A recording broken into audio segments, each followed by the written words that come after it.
Hello dear students, welcome to reflective thinkers. Previous video में हमने देखा था एसजेएफ, प्रिमिटिव और non primitive kind of algorithm. अब हम देखेंगे प्रायोरिटी। ठीक है, प्रायोरिटी में भी प्रिमिटिव और नॉन प्रिमिटिव हम दोनों तरीके से सॉल्व करेंगे। अभी हम सबसे पहले देखेंगे प्रायोरिटी नॉन प्रिमिटिव के केस में। ठीक है, नॉन प्रिमिटिव के केस में आपको पता है यदि कोई भी प्रोसेस सीपीयू के पास आती है, पूरा कंप्लीट एग्जीक्यूशन होने के बाद बाहर निकलती है या टर्मिनेट होती है। ठीक है, और यदि मेरे रेडी क्यू में दो या दो से ज्यादा प्रोसेस है तो मैं उनका क्या कंपेयर करने वाली हूँ, यहाँ पर उनका प्रायोरिटी नंबर। एसजीएफ में क्या हम कंपेयर करते थे, उसका बर्स्ट टाइम, क्योंकि एसजीएफ का मतलब क्या होता है, शॉर्टेस्ट जॉब फर्स्ट, मतलब जिस प्रोसेस का बर्स्ट टाइम कम होगा उसको सीपीयू देंगे। लेकिन प्रायोरिटी, ठीक है, प्रायोरिटी के केस में क्या करेंगे, नंबर को हम हाई प्रायोरिटी कंसीडर कर रहे हैं, मतलब सबसे यहाँ पर सबसे हाईएस्ट प्रायोरिटी किसकी रहेगी, 0, मतलब जिसका जो नंबर कम रहेगा उसकी प्रायोरिटी हाई। इस टाइप से लेकर चलेंगे हम। ठीक है, यदि क्वेश्चन में गिवन होगा कि consider high number highest priority, तो आप क्या करोगे, जो हाई नंबर रहेगा, हाईएस्ट नंबर रहेगा जैसे 4, उसको हाई प्रायोरिटी लेना। ठीक है, लेकिन यहाँ पर क्या लिखा हुआ है, अभी लेस नंबर को आपको क्या कंसीडर करना है, हाई प्रायोरिटी। ठीक है, जिसकी वैल्यू जितनी कम, जिस प्रोसेस की प्रायोरिटी नंबर जितना कम रहेगा उसकी प्रायोरिटी उतनी हाई रहेगी। क्लियर है, इतनी बात समझ में आई।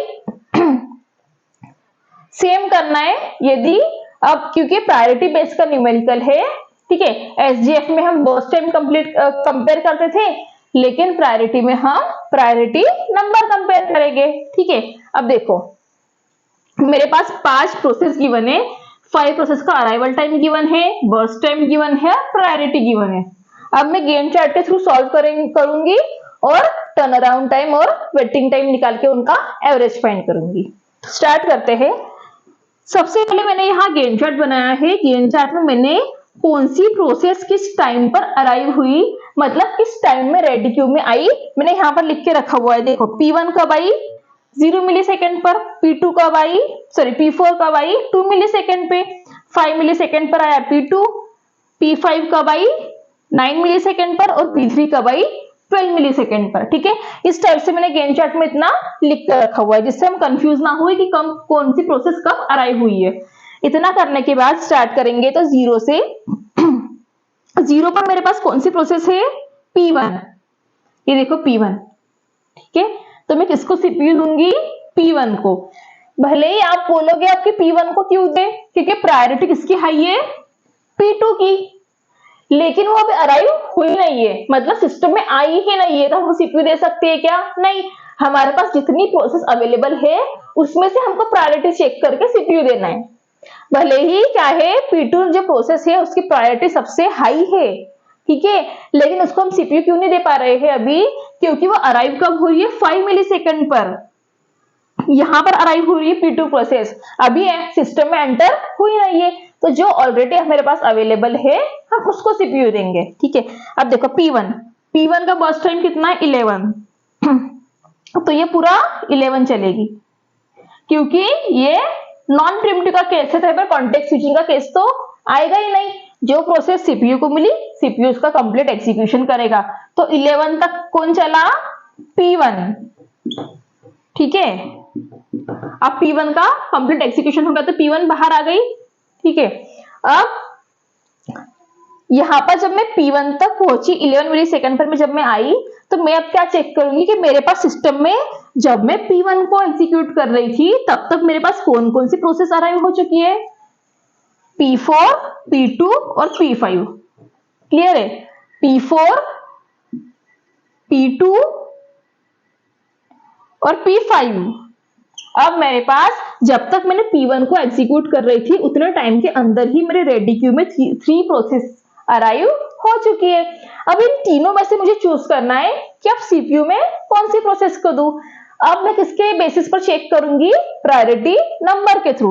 अब इन तीनों में से प्रायोरिटी किसका हाई है, P2 का, लोवेस्ट नंबर हाईएस्ट प्रायोरिटी, ये लोवेस्ट नंबर है। ठीक है, किसका, P2 का, तो अब मैं किसको सीपीयू दे दूंगी, P2 को। और P2 का बर्स्ट टाइम, मतलब कितने टाइम के लिए सीपीयू देना है इसको, 28 मिलीसेकंड के लिए। तो 28 प्लस 11 कितना हो जाएगा?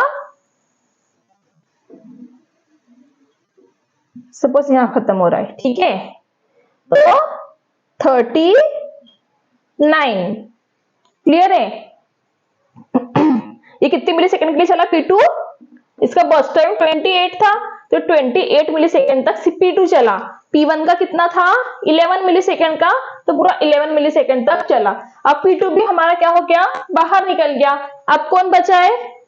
अच्छा, जब मैं P2 को एग्जीक्यूट कर रही थी, देखो तब P3 भी एंटर हो चुका है, P3 भी अराइव हो चुका है सिस्टम में। तो अब हम P3 को भी देखेंगे, ठीक है। P2 चला गया, अब मेरे पास सिर्फ कितनी प्रोसेस बची? ये दोनों तो चली गई अपना एग्जीक्यूशन करके, अब ये 3 प्रोसेस बची है। अब इन तीनों में से मैं किसको सीपीयू पहले दूंगी? P4 को, क्योंकि इसका हाईएस्ट प्रायोरिटी है। अब मैं दूंगी P4 को। P4 कितना चलेगी? बर्स्ट टाइम कितना है? 10। 39 प्लस 10 कितना हो जाएगा? 49। ठीक है, अब ये भी बाहर चली गई। अब कौन? अब इन दोनों की बारी, P3 और P4, इन दोनों को कंपेयर किया, किसका प्रायोरिटी हाई है? P3 का, तो मैं P3 को दे दूंगी। और ये कितना चलेगी? P3 का बर्स्ट टाइम कितना है? 2, तो 49 प्लस 2 51। क्लियर है? अब कौन बचा? P5, तो P5 कितना चलेगा? कितना चलेगा P5? बर्स्ट टाइम 16, तो 51 प्लस 16 कितना हो जाएगा? ये 7, 5 प्लस 1 6, 67। ठीक है, तो ये हुआ यहाँ पर गैंट चार्ट कंप्लीट। अब इसके थ्रू हम क्या निकालेंगे? टर्न अराउंड टाइम और वेटिंग टाइम। क्लियर है? कैसे फाइंड करेंगे?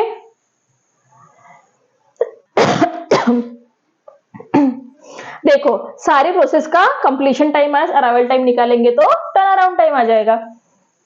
P1 को देखो, सबसे पहले P1 का टर्न अराउंड टाइम निकालना है, तो P1 का टर्न अराउंड टाइम निकालने के लिए कंप्लीशन टाइम कितना है उसका? P1 11 पर कंप्लीट हो रही है। P2 कहां कंप्लीट हो रही है? 39 पर। P3 कहां कंप्लीट हो रही है? 50, ये P3 है, इसका यहां पर कंप्लीट एग्जीक्यूशन हुआ 51 मिली सेकेंड पर। P4 49 पर। P5 67 पर कंप्लीट हो रही है, माइनस अराइवल टाइम गिवन है सिस्टम को क्वेश्चन में, ठीक है, 0 5 12 2 9। अब इसको सॉल्व करेंगे, ठीक है। इसको सॉल्व करो, कितना आता है? 11 माइनस 0 11, ठीक है। 39 माइनस 5 कितना हो जाएगा? 34।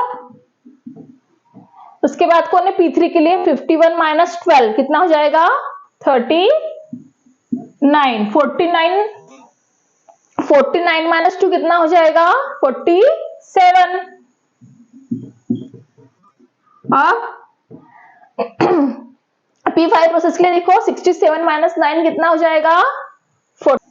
ठीक है, 189 डिवाइड बाय 5 कितना हो जाएगा? Turn around time. और वेटिंग टाइम